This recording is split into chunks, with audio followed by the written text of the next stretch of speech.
she was 9 months pregnant, about a week away from delivering the baby. And to me, it just seemed so crazy. Like, I understood, like, you know, a miscarriage happening earlier in the pregnancy, but like at 9 months, you think that like nothing's gonna go wrong at this point.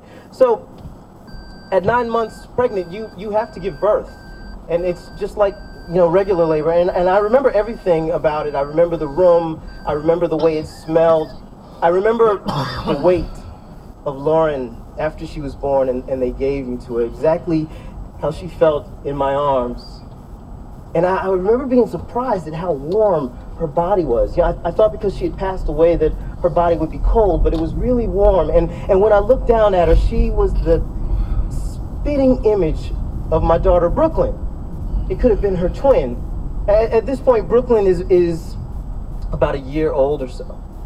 And I'm looking at this baby in my arms, and for the first time, you know, I want her more than anything in this world. And there's a nurse behind me, and I think to myself, if I don't hand her to the nurse now, I won't ever be able to let her go. So I give her to the nurse, and she walks away.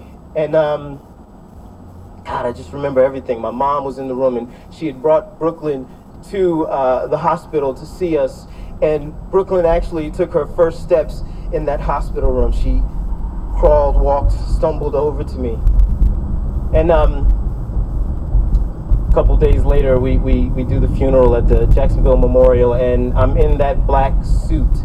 And I remember my family being there, and I remember my mother giving me all the cards for bereavement. I put one of them in my suit pocket, and they must have came off of some flowers, because there was a pin, and the pin pricked me. And it really hurt. And right when that pin pricked me, my mother said to hold on to these cards because you needed to write thank you cards to everybody. And I thought, I'm not writing anybody any thank you cards.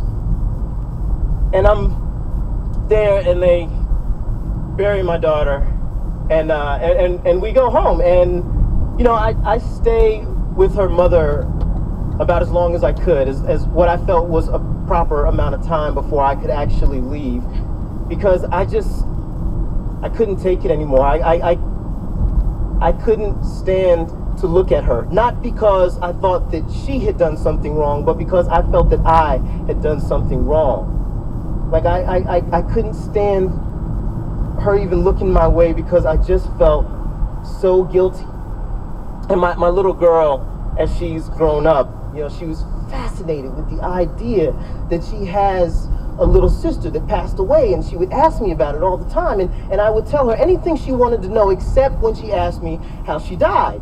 I just could never bring that up. I could give her the physical explanation of, you know, the umbilical cord got wrapped around her legs, it cut off circulation, and she passed away. I could give her that, but I felt in my heart that that was a lie.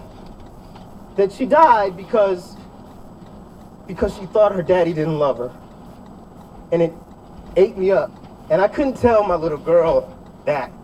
So I would always tell her just to ask somebody else, ask her mother. Years later, I meet somebody, I fall in love, and you know, there are just some things that don't ever get better. You know, and the person that I meet, she tells me that I'm great. I tell her that I'm a murderer. She tells me, no, you're not. And you know, it feels good for someone to say it, even though I didn't believe it. And we get married, she gets pregnant, and I'm overjoyed. I'm so happy, you know, and I am there, you know, more than I've ever been. Like, I'm there at the doctor's things. I was actually happy at the baby shower, but yeah, it was a task. But you know, I have this fear in me that's just eating me whole. So much so that, like, the whole front of my head goes gray. I actually dye my hair now, but the whole front of my hair goes gray. And while all my other friends, when their wives get pregnant, they gain weight with their wives, I start to lose weight, and I can't sleep at night. And anything my wife tells me is wrong, I'm obsessing about it. I'm, you know, staying up all night long. I'm just a wreck. You know, the slightest little thing could tip me off. And she's about 8 or 9 months pregnant, and my daughter Brooklyn, who I'm still extremely tight with, she asked me if this was the same time that Lauren passed away.